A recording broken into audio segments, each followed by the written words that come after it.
Hi everyone, this is Chris from Chris Watches Pretty Little Liars. First recording of 2023. Now listen, I made some big promises in December. I think just holidayness and lifeness got in the way. I apologize.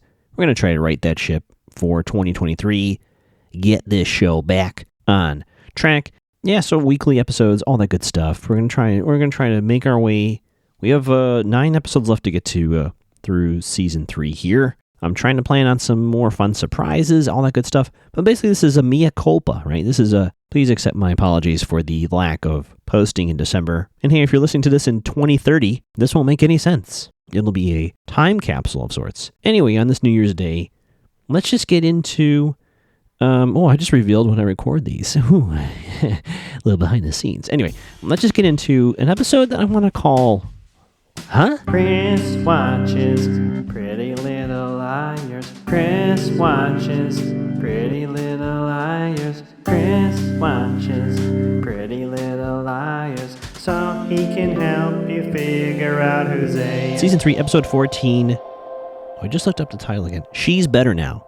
She's Better Now. Once again, no previously on. We get I have to admit, folks, let's just get right to this part. I'm now confused as to who's on what team. Because we have a skateboard hooded vigilante, which I thought was on Team Mona, but I guess not, because they're just kind of skateboarding through the streets.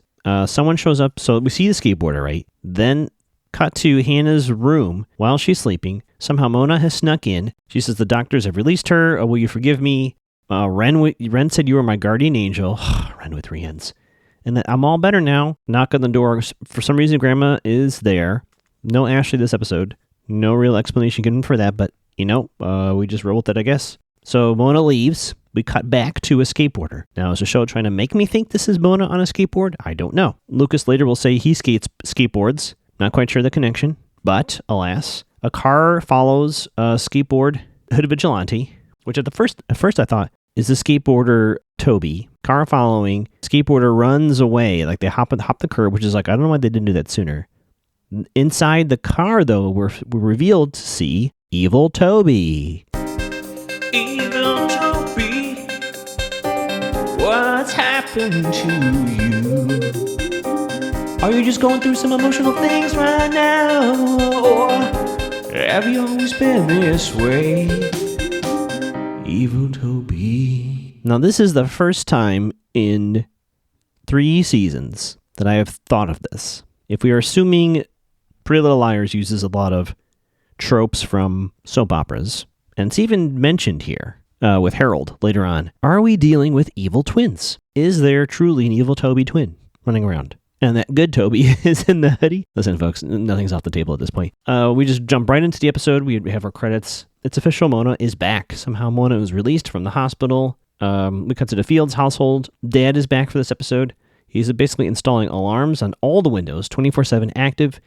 We're very clearly shown that he has it on his phone, the activation and deactivation.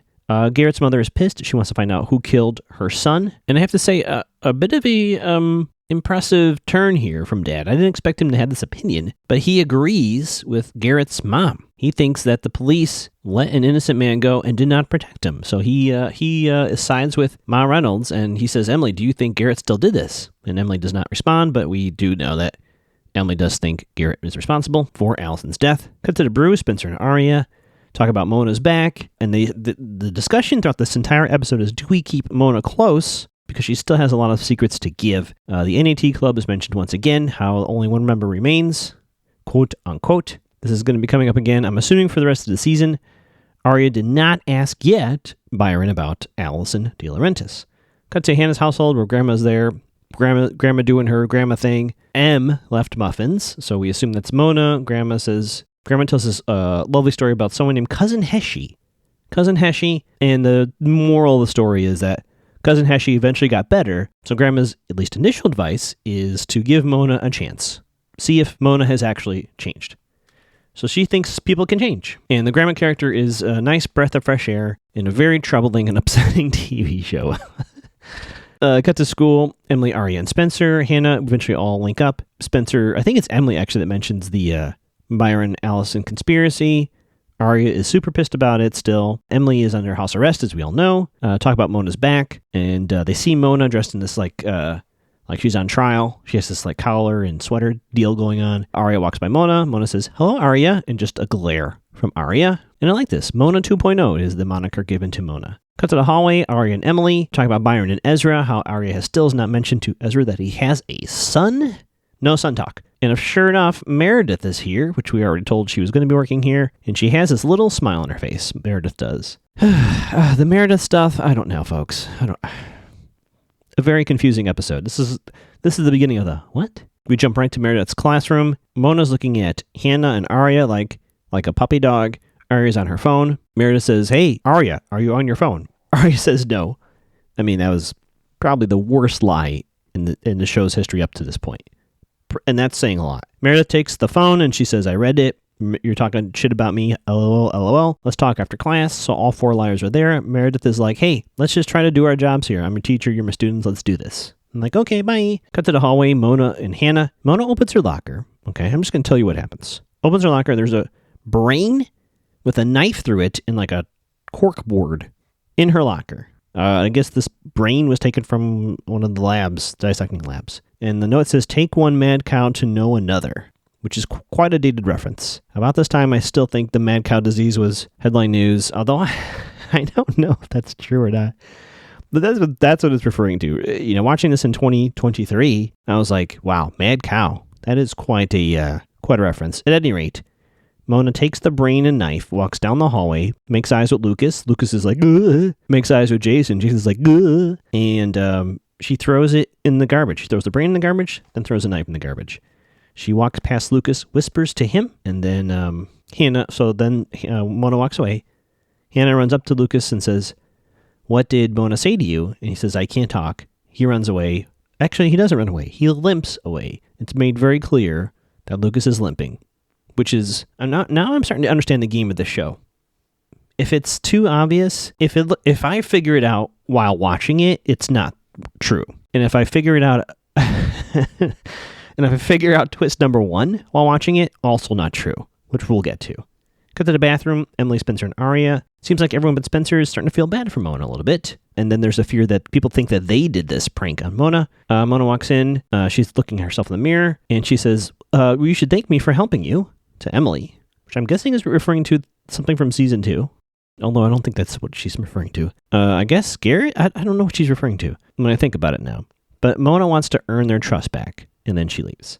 Cuts to the quad area, Caleb and Hannah. They're having a chat. We know Caleb is anti-Mona, of course. And the theory is, did Mona do that to herself? And then we're reminded of someone got hurt. Hey, Caleb, can you talk to Lucas, see if he is truthful about you where he got hurt? Cut to a classroom. Emily's talking on her phone with the dad. It's made very clear throughout this entire episode that Dad's going to be very overprotective. And then phone call ends, and we see Mona talking to the janitor guy, who is the motel guy, Travis Ritchie, returning. Here's where I'm going to bring it in. So, okay, let's break this down for a second. Let's take a recap break here. What the liars are presupposing, motel guy, Travis Ritchie, a.k.a. Harold, knows Mona because Mona was in that hotel room for whoever all along, right? Somehow she got him a job here, and that's why they're connected. But this guy pretends he doesn't know the liars. What if he actually is his twin? Now, what sense would that make in the grander scheme of things? I have no fucking clue, but I think we might have evil twins here, folks. I think we have evil twins. I'll cut to outside eating, Spencer and Evil Toby. Evil Toby is lying his face off to Spencer. Oh, I just had a great theory, folks. I just had a fantastic theory. I'm going to save it to the end of this podcast. You got to wait. You're going to have to wait to listen to my ridiculous theory. Okay, so Evil Toby's lying to Spencer. Jenna apparently transferred schools. So Jenna is, quote, off the show? Question mark? I don't know, but Jenna's gone. And then we see Mona and Jason hugging, which actually didn't make sense at the time. And now, at the end of this episode, now it makes sense. Cut to Hannah and Emily. They're trying to find motel guy, Travis Ritchie, a.k.a. Harold. And they see him in his little, break room in the basement. And he has the creepy baby mask, which is very confusing because they said this was in Mona's locker. But that doesn't make any sense because Garrett was wearing creepy baby mask. So how can Mona be responsible for Garrett getting killed when she would have given him the mask, or did she take it off of him? I guess the theory is that if Mona killed Garrett, they took his stuff. I guess. Okay. I just worked that out. Sorry, folks. Cut to Ezra and Arya. Ezra gives her some sort of good luck necklace for some sort of marathon thing, and they're having a chat, and then she gets a text about Motel Harold. She runs out of there, and once she leaves his apartment, there is a gift basket. It says, "It's a boy," and inside is a note, "Like babies, lies grow bigger, then they start talking, when will you?" Cut to Spencer and Toby running, and I guess they're near Spencer's house. Jason pulls up, and she runs up to Jason and says, "Hey, watch out for Mona, she's bad news." And Toby's there, arms crossed, glaring. Cut to the brew. We have Hannah, Emily, and Arya. Arya just threw the bread. So she basically tells her friends what happened. She threw the basket away. Caleb walks up and says, "Hey, I didn't find out anything from Lucas, but somehow I got a transcript of the meeting with the principal and Mona's parents about Mona returning to the school. And I don't know, I may have missed this part, but apparently Mona said her parents wanted her to come back. But this meeting presents the opposite, that Mona's parents didn't want her to come back. Mona really wanted to come back, and so the summary here is Mona has some shit she wants to finish. So that wraps up, and then Hannah has a little button on the scene, says to Arya, "You gotta tell Fitz he has a son, look over at Caleb, because that's important." Cut to evil Toby and Spencer in a hot tub, and now this is creepy. Now those sweet moments, this show, you know what? This fucking show. This used to be like the one couple, they were like, "Aw," now it's creepy, okay? And then I think we have a creepy cam, right? We've determined anytime we see something from that point of view, kind of shaky cam, it's someone in the forest. Sure enough, Spencer hears a and Toby's like, "It's fine, sit in the tub." She hears another noise and she says, "I'm going to go inside." What? So that's one of my many whats this episode. We cut to the Montgomery household, Byron and Arya. Of course, I knew Byron was going to have to guest star this episode. He's like, "How was school?" And apparently Meredith told Byron the liars were cautiously welcoming to her. And so he's very happy. He's all smiles. And Arya decides to pull Spencer here. And she just says out of the blue, "Did you like Allison?" Byron goes, "What? I like all your friends." And Arya's like, "Okay, LOL. I'll just go back to looking at this necklace on my bed." So she does that. And then Byron leaves. But then he like looks in and gives an evil look towards Arya. It was so funny. I was supposed to be intimidated. I was supposed to be scary, but it was kind of funny. Apparently then Mona, utilizing social media, does an apology video talking about her time being called a loser, which we know. We know she had a very rough childhood, due in large part to Allison De Laurentiis. Let's make no bones about it. We're going to get to Allison. And so Hannah's watching the video. I have a theory about this video now, because Hannah watches this video later. I'm like, why is she watching the video? There's going to be something in this video. There's going to be some sort of hint. Anyway, I don't think we have enough of it now to do that, but that's going to be my guess. Grandma says, "You know what? I was wrong about that. I'm suspicious of Mona." Lucas is at the door. He says, "Can you get this envelope to Caleb?" And he has a noticeable limp. And he said he had an accident skateboarding. Interesting, right? Interesting. And it's clear that Lucas knows a lot. Now, what's interesting to me as a viewer, Hannah knows this. Hannah knows Lucas knows a lot. We as the audience know Lucas knows a lot. She doesn't push.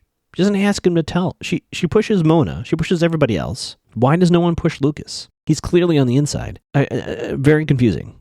What? Let's get him in a room. Let's get all four liars in there. Let's get Caleb in there. Let's just fucking get to the answers, right? What are we waiting for? But we don't do that. He walks away with a limp. And so, if it's obvious, it can't be true. So we're like, oh, Lucas was the one that got stabbed. And it can't be. In fact, I am almost certain, I might be wrong, I'm almost certain it has to be a hand. It has to be a hand. I didn't notice any hand injuries, but we cut to the marathon. So we get right to the marathon. Caleb and Arya are glaring at Mona. They don't buy the bullshit, but Mona's getting a lot of empathy. So apparently the apology video worked. Hannah and Grandma arrives with Spencer. They kind of say hello. And then Arya takes a moment to ask Caleb, what would it have meant for you to find your dad? Find out who your dad was. And Caleb has a kind of a nice little moment here where he says, spent a lot of time looking for him and eventually gave up. And I would have really liked to have known. I really would have liked to have known who he was. And so Arya is thinking, right? Thinking.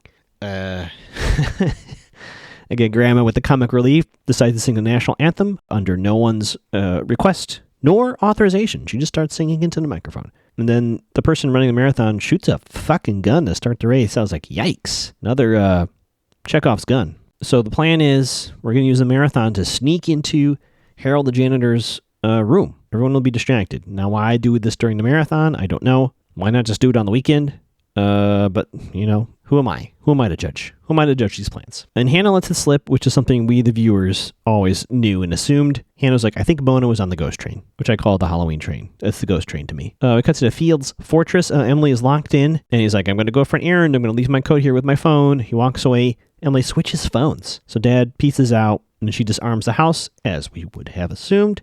She has 2 hours. She sneaks out. Clearly, A is going to get in there and do some shit. I mean, listen, folks, it's the middle of season 3. We know what's happening here. It's going to backfire, of course. We get to Emily lock-picking, or at least attempting to, the janitor's closet, but Spencer and them arrive and say, hey, what are you doing here? She's like, long story. Spencer picks the lock instead. They open up, and inside, very weird, huh? So everything is gone, the Mona stuff, including the creepy baby mask. And then there's a diary on the desk, right? Something he was writing in. And apparently it's a letter to Mona. So this is Harold, the janitor, writing to Mona. And I guess he thinks it's Mona's journal. But Spencer's like, no, this is Allison's diary. So we're connecting Allison's things to Mona. Quick shot outside of Meredith going to a table. Mona gives her a dirty look. Cut back inside. They're going through the journal. Aria finds a journal entry about blackmail. Now, this is very tricky because I stopped the video and I read the journal entry. It doesn't say Byron. It doesn't say Meredith. It says I'm blackmailing somebody and their family is at risk, but we could go down the entire Rosewood phone book. I mean, this could apply to Mr. Hastings. Jeez, I mean, the list is so long, but we get a flashback. I've never questioned the validity of these flashbacks. I have no reason to believe these are not truth. So I'm going to keep with that assumption. Otherwise, what are we doing here, right? But the flashback is Allison and Byron. Byron's in his office, I believe, at Hollis. And she is blackmailing him, of course. But what's notable is that he's saying you don't have the money. Allie's going to call somebody. And then she says she's going to call his wife. Byron very aggressively grabs her wrist. It's actually upsetting. So it's to show us that he is capable of what we think is being responsible for Allison's, quote, murder. We're also given the proper time frame. So this is going to be on Labor Day weekend when Allison is found missing. Found missing. Is that a really word? And then, and then we cut back to reality. They all leave. Of course, the janitor sees them all leave. All the liars leave. And then Toby walks in, evil Toby. Janitor almost grabs the journal entry that Aria grabbed. She's able to grab it back. And then evil Toby and Harold glare at each other. Why is Toby evil now? I don't know. I don't know what happened. Why is Toby evil? That's the subtitle of my podcast. Why is Toby evil now? And then they run outside and there's a fire in a trailer. I didn't even see anybody go near this thing, but somehow there's a fire in a trailer. And this is another, what? Cuts to the Fields household later. I guess Dad is aware of all that happened. He finds out that Meredith got hurt, but she is, I guess, going to be fine. And Dad says, why are you not letting me in? And he's like, I don't want to be your gatekeeper. I want to be your dad. You can see Emily gets emotional. So maybe we'll have some progress here. Maybe he won't be so strict, but I think he really does want to help. I know we've been kind of questionable on Ma Fields. I think Dad really wants to help. We have a quick shot of Hannah watching the video again, and Grandma says you should go to bed, forget about Mona. I'm telling you folks, there's something in that video. There's some sort of coded message. Cut to the Montgomery household, Byron and Aria, and it turns out Byron picked up Meredith from the hospital. She has some medication. I guess she's going to be fine. And he offered for her to stay there, and she said no. And so Meredith thinks the liars did this. Some sort of note was on her clipboard that said to her, go to this trailer for something, and then I guess explosion. So according to Byron, Meredith thinks the liars did this. And he really does. He's like, you better tell me right now. You better tell me right now. And he says something about secrets. And Aria pulls a Spencer again. He said, what about yours? What about your secrets, Byron? He goes, what does that mean? Aria does back down. So she's only got a temporary spark of Spencer.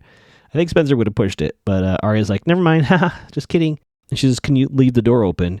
And I guess as a passive-aggressive move, he leaves and does not close the door behind him. So there you go. It's been a while since we've had a little Tennessee Williams, but here we have another Jason on a kid on a hot tin roof, sitting outside on his porch, wearing a blazer without a shirt on underneath. Hot summer day, I guess. I don't know. Bug zapper going off. Just drinking a cold one, thinking about life.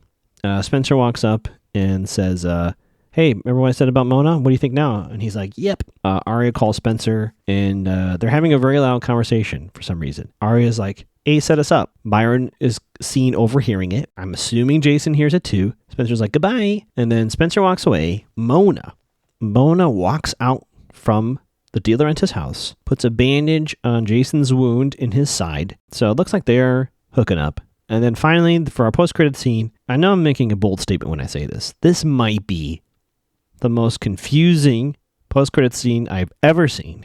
And again, that's a bold statement. It's a bold statement. Such a bold statement. It's such a bold statement because we've had one with rats that never got resolved. We had the Heart of Glass that never got resolved. So many post-credit scenes that make zero sense. This one, though, might be it. This is the leader in my book so far. Hooded Vigilante may or may not be our skateboarder. We know there's at least 5 of these running around town, but they're at school. They have a socket wrench, and they loosen the front tire to someone's bike. Now you would say, oh, this has got to be a character that we're familiar with for 3 seasons and a half of this television show. Nope. Some random person. I'm calling him Random Pete. Random Pete is like, hey, thanks everybody. I'm probably going through a really rough time in school. Having this meeting tonight really instilled some self-confidence. I see a path forward here that is going to enrich my life and set me up for success in the future. Random Pete gets on his bike. Hooded Vigilante is sitting crouched nearby, and then all we hear is Random Pete as he bites it big time. So that's what we get. That's what we get for our post-credit scene. Will we see Random Pete again? I don't know. Okay, this is my random theory. And this is the only theory. I think I've said enough. So I'll just say in summary, the show is intentionally shuffling the deck of who is on team A. Allison and who is on team anti-A. Allison. I no longer know who is on what team. I thought I did, and now I don't. There's a lot of glares, a lot of people switching sides. So I don't know. I don't really understand who's on what team. It could be a situation where they are on one team, and we have factions within the team, maybe. But that's very confusing, and I think that's the intention. I don't know why the 4 liars just don't kidnap Lucas, tie him up, and say, "Tell us all you know. Clearly, you know what the hell is going on. Why don't you say some shit?" But instead, we just let him walk into our house, hand us an envelope, and let him leave. But here's the prediction, folks, and hold on to your butts. Here in 2023, evil Toby is not original Toby. That is my theory. And how are we going to know this? We're going to be watching an episode of the television show, and evil Toby is going to be smooching it up with Spencer. Coming down the road is going to be a car, and the car is going to stop. Door's going to open. Out walks original Toby. Original Toby's going to knock on the door. Door is going to open. Original Toby and evil Toby are going to look at each other, then look at Spencer, and that is going to be the ending shot. I'm calling it now. Toby has a twin. That's the only way I could justify all that's happening. I've been Chris. You can find me on Instagram at Magoogs, twitching at Mac2TheGow on Twitch. More stuff coming in 2023. I got to make some big moves. We got to make some things happen, and so you're going to see more stuff. I'm going to try to cross-promote more. So if you're a listener of the podcast and you check out something else that I'm doing, say hello and say how you heard me. Oh yeah, TikTok. You can find me on TikTok, Mac2TheGow. I'm there too now, doing some stupid stuff there. I think that's all for now. I've said way too much.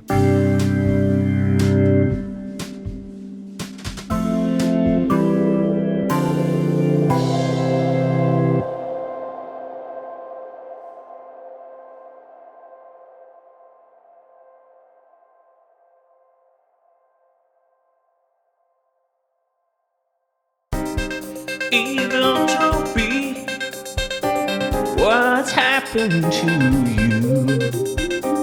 Are you just going through some emotional things right now? Or have you always been this way? Evil Toby.